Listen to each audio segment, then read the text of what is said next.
with the theorem which is on page number 18 of 9th standard. The theorem is that the sum of measure of all angles of a triangle is 180 degree. We know that if we take any of triangle which having 3 angles and 3 sides, we know that the sum of these 3 angles is always 180 degree. So let's see what is the proof or how the proof of that theorem. Okay. See here, we have to take any of triangle. We are taking triangle ABC. So right here, triangle ABC is any triangle. Okay, any triangle. You can take any randomly triangle, isosceles triangle, scalene triangle, or whatever you want, you can take. So ABC is any triangle. We have to prove that sum of all angles of a triangle is 180 degree. So right here, angle BAC plus angle ABC plus angle ACB is equal to 180 degree. That's we have to prove. So first we have to do some construction. Draw a parallel line to segment BC through point A. So you can see that the line PQ we are drawing to parallel segment BC. So right here, draw parallel line to segment BC through point A. Give points P and Q to that line such that P dash A dash Q. That means we have to give points PQ such that point P dash A dash Q, that means there is 3 points in a straight line or there 3 points in are collinear points. So let's have a proof. Firstly, you can see here line PQ parallel to line BC, and if we take AB is their transversal line, then this angle and this angle is the pair of alternate angle, and we know that pair of alternate angle is a congruent to each other. So we can write here PQ parallel to segment BC, or write here line PQ parallel to segment BC, and AB is the transversal.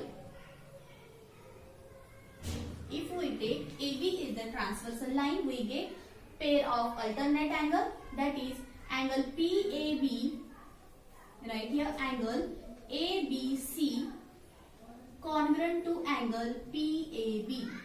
See here, this angle and this angle is the pair of alternate angle, and we know that alternate angles are congruent to each other. So write here number 1.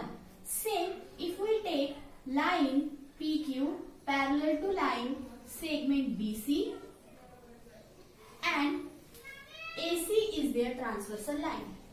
AC is the transversal line. So we get another pair of alternate angle, that is this. This angle and this angle is the pair of alternate angle. So for this we can write angle ACB congruent to angle QAC. Right here number 2. Let's do sum of right hand sides and left hand sides. We get right here from 1 and 2. We get angle ABC plus angle ACB. Sum that 2 angles to left hand side, and for right hand side we can write sum of these 2 angles as angle PAB plus angle QAC.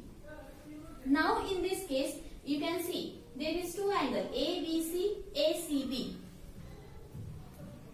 ABC, this angle, ACB, this angle. Only remaining angle this BAC. So add angle BAC on both sides. Add angle BAC on both sides, we get angle ABC plus angle ACB plus angle BAC is equal to these 2 angles, angle PAB and angle QAC and we have to add angle BAC on that side also. Okay, let's see here. These three angles we get angles of this triangle. Now see in this part, angle PAB and angle BAC.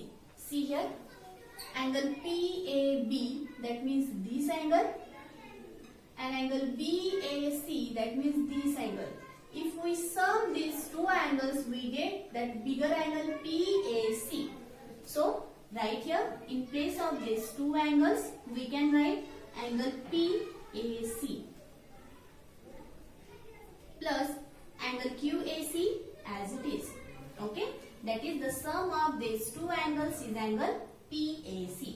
Now see in the figure, that angle PAC, that means this angle and the remaining angle, these two angles is formed because of line PQ and AC. That means these two angles are linear pair. These two angles are linear pair, and we can say that, or we know that the linear pairs angles are supplementary to each other. That means the sum of these two angles is 180 degree. So we can write in place of these two angles 180 degree, or you can write here reason angles in linear pair.